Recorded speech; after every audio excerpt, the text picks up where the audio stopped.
Hi friends, இன்னைக்கு morning vlog தான் பார்க்க போறேங்க.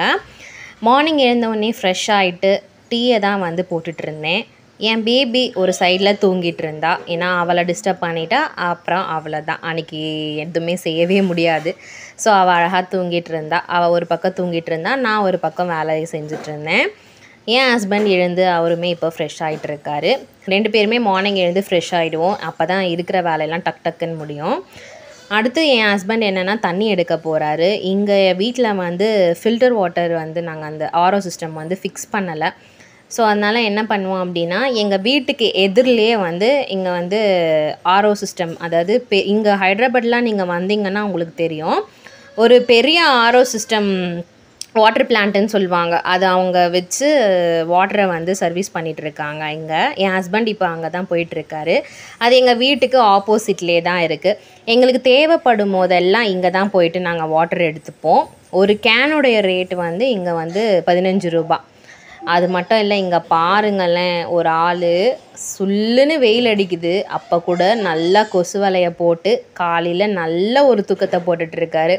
என்னதான் இருந்தாலும் காலையில் இந்த மாதிரி தூங்குறதுக்கு ஒரு கொடுத்து வைப்பு வேணும். எப்பயுமே எங்களுக்கு பார்க்கும்போது பொறாமையாக இருக்கும். அவர் எப்பயுமே 8 மணி மேலே தான் அந்த இடத்த விட்டே எழுந்துப்பாருன்னா பார்த்துக்காங்களேன்.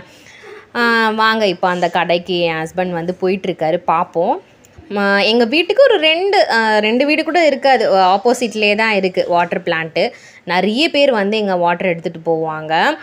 15 ரூபான்றதுனால எங்களுக்கு கரெக்டாக போதுமாக இருக்கும். ஒரு 3-4 டேஸுக்கு இது கரெக்டாக வரும். வெறும் நாங்கள் ஃபில்ட்ரு வாட்டர் வந்து குடிக்க யூஸ் பண்ணிப்போம். மீதி வந்து சமையல் பண்ணுறதுக்கெலாம் வந்து இங்கே நம்மளுக்கு தண்ணியே வந்துடும். குடிக்கிறதுக்கு மட்டும் இந்த பாப்பா இருக்கிறதுனால ஃபில்ட்ரு வாட்டர் தான் இப்போ யூஸ் பண்ணுறது.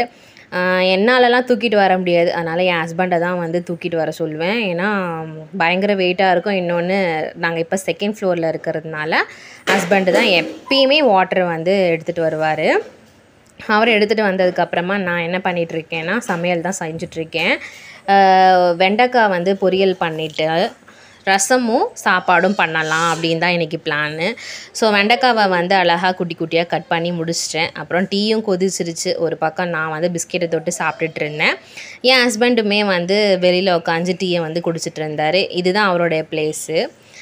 பாருங்கள், சுல்லுன்னு எப்படி வெயில் அடிக்குதுன்னு. மணி என்னமோ 6:30 தான் ஆகுது, ஆனால் அப்படி ஒரு வெயில் இங்கே ஹைதராபாத்தில். என் ஹஸ்பண்டு டீயை குடிச்சிட்டு தண்ணி வந்து ஊற்ற ஆரம்பிச்சிட்டாரு செடிக்கு. ஏன்னா காலையிலே நம்ம ஊற்றிட்டோன்னா அது நல்லா ஃப்ரெஷ்ஷாக இருக்கும். அதனால் எப்பயுமே அவரோட வேலை அது. எப்பயுமே அவரோட வேலையை அவர் கரெக்டாக அது பண்ணிவிடுவார். நான் வெண்டைக்காவை குட்டி குட்டியாக கட் பண்ணிட்டேன். நான் ஜஸ்ட் இன்றைக்கி ஒரு சிம்பிளான ஒரு ஃப்ரை தான் பண்ண போகிறேன். இந்த மிளகாத்தூள், உப்பு, மல்லித்தூள், மஞ்சாத்தூள் இதை மட்டும் போட்டு ஜஸ்ட்டு ஒரு ஃப்ரை மாதிரி பண்ணலான் தான். ஏன்னா அது ரசத்துக்கு நல்லா சூப்பராக இருக்கும். ஸோ அதனால் அப்படி பண்ணலான்னு பிளான் பண்ணியிருந்தேன். என் ஹஸ்பண்டுமே சிம்பிளாக இன்றைக்கி பண்ணு அப்படின்னு சொன்னார். அதனால் சிம்பிள் லன்ச் தான் இன்றைக்கி ப்ரிப்பேர் பண்ணிகிட்ருந்தேன். பாருங்கள், மிளகாத்தூள் எனக்கு தேவையான அளவு நான் போட்டுக்கிட்டேன். அதுக்கு அடுத்து வந்து தேவையான அளவு வந்து உப்புமே வந்து எனக்கு தேவையான அளவு தான் நான் போட்டுப்பேன். அப்புறமா தேவைப்படும் போது வேணும்னா நம்ம போட்டுக்கலாம் பார்த்தீங்களா, அதனால். அப்புறமா மல்லித்தூள், இது எல்லாமே போட்டு நல்லா மிக்ஸ் பண்ணிவிட்டு கொஞ்ச நேரம் ஒரு 5 to 10 minutes சிம்மில் வச்சு அப்படியே விட்டுடணும். அது ஒரு பக்கம் வெந்துகிட்டே இருந்தது. அடுத்து நான் வந்து அரிசியை தான் வந்து கழுவிட்டு இருந்தேன். நான் வந்து குக்கர் தான் இப்போ யூஸ் பண்ணுறேன். ஸோ அது ஈஸியாக முடிஞ்சிடும்ன்றதுனால குக்கரில் தான் ரைஸ் போட்டிருக்கேன். ஒரு பக்கம் வெண்டைக்காய் வெந்துட்டு இருந்தது, ஒரு பக்கம் ரைஸ் வந்து வெந்துட்டு இருந்தது.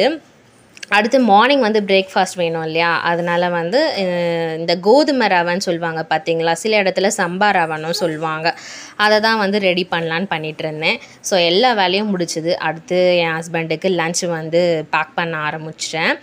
லன்ச் பேக் பண்ணி அவருக்கு எப்பவுமே கொடுத்து விட்டுருவேன்.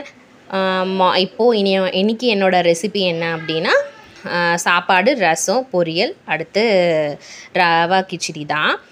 என் பொண்ணும் எழுந்தாச்சு. என் வேலை முடிக்கவும் அவள் எழுந்துக்கவும் கரெக்டாக இருக்கும். அவ்வளோதாங்க, லன்ச் பேக் பண்ணியாச்சு. இந்த வீடியோ உங்களுக்கு பிடிச்சிருக்குன்னு நினைக்கிறேன். பிடிச்சிருந்தா மறக்காமல் எங்கள் சேனலை சப்ஸ்கிரைப் பண்ணுங்கள். அது மட்டும் இல்லை, அந்த லைக் பட்டனையும் கிளிக் பண்ணிவிடுங்க. அப்போ தான் நான் போடுற வீடியோஸ் எல்லாருக்குமே போய் சேரும். இதே மாதிரி ஹைதராபாத் ரிலேட்டட் வீடியோஸை பார்க்கணும் அப்படின்னா எங்கள் சேனலை ஃபாலோ பண்ணிக்கோங்க. பாய்.